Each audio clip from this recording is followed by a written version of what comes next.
हेर्नुहोस् त यो हाम्रो देश जस्तै छ, नेपाल जस्तै, तर कति सफा हो, कति सफा। माइक धुलो एउटा फोहोर छैन, कति सफा हो। माइक कति सफा हो। यस्तो हुनु नि हाम्रो देशको गाउँ गाउँमा पनि, यस्तो पहाड हेर्ने ठाउँमा यस्तै घर हुनु, यस्तै व्यापारहरू गर्नु है। कहिले होला यस्तो हाम्रो देशमा।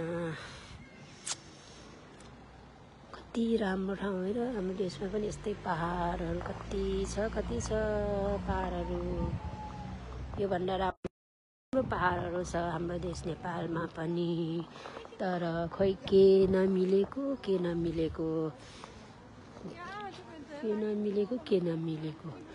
त्यही भएर यति राम्रो छ। यिनीहरू कति मजाले बिजनेस गरेको छ पहाडको मुनि, कति सफा छ, कति सफा। जता हेऱ्यो त्यतै सफा देखिन्छ, कहीँ फोहोर भनेको कतै देखिँदैन। यिनीहरूको सफाइ देखेर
अँध्यारो हुन्छ भनेर हो।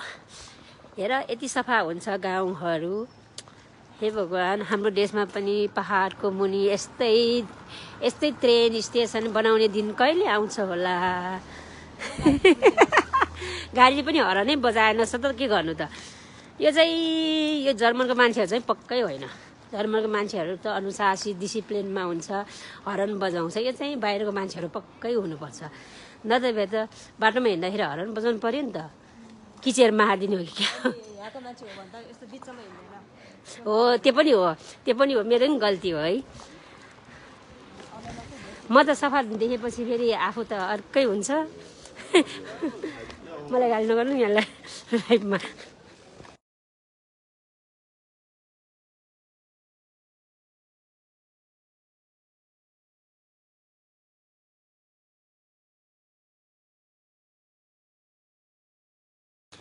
यस्तो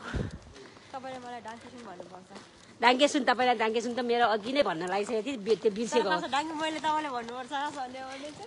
मैले डाङ्के सुन भन्थेँ, मैले पहिल्यै भन्न लागेको थिएँ। त्यो छ नि, त्यो टिकटक बनाउँदा मन त्यो राम्रो देखेरै म हराएँ क्या। त्यही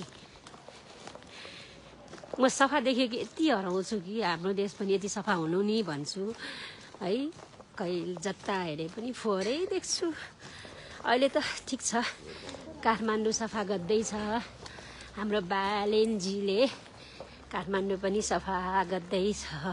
अब एक दिन हाम्रो देश पनि यस्तै सफा हुन्छ, तर सबैजनाले मिलेर गर्नुपर्छ। घरदेखि सुरु गरेर देश नै सफा गर्नुपर्छ। मान्छे घरबाटै सुरु गर्दैन अनि कहाँबाट देश सफा हुने कुरा गर्छ। घरको फोहोरहरू नै उठान गर्दैन अनि के गर्ने त। यस्तो राम्रो ठाउँमा बस्न पाएको छ, त्यो बहिनीलाई चाहिँ कस्तो लाग्यो होला यो ठाउँ।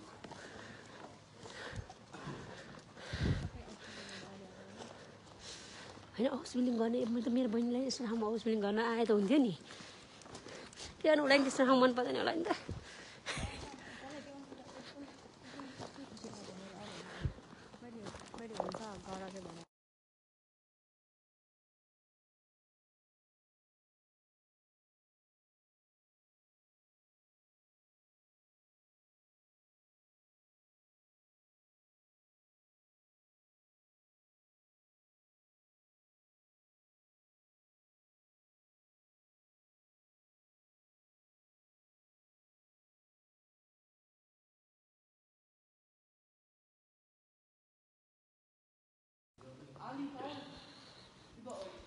हामी चाहिँ जर्मनको मिटरवाल्ड भन्ने ठाउँमा आएको।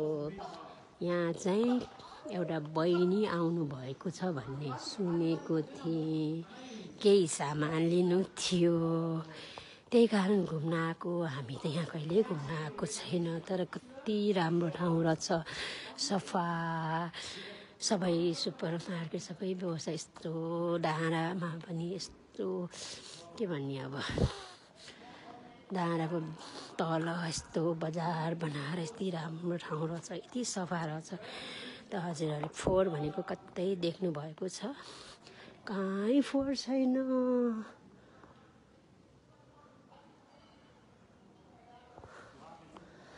कहीँ फोहोर छैन। कति राम्रो ठाउँ छ। वाह, कति राम्रो ठाउँ छ। यहाँ चाहिँ बाहिरको मान्छेहरू त्यति देख्दैन। यहाँ चाहिँ जर्मनीहरू नै हुन्छ यति सफा।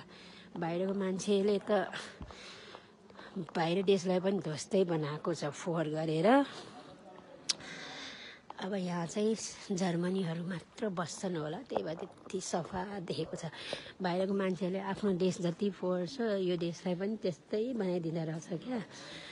त्यो चाहिँ मैले देखिसकेँ।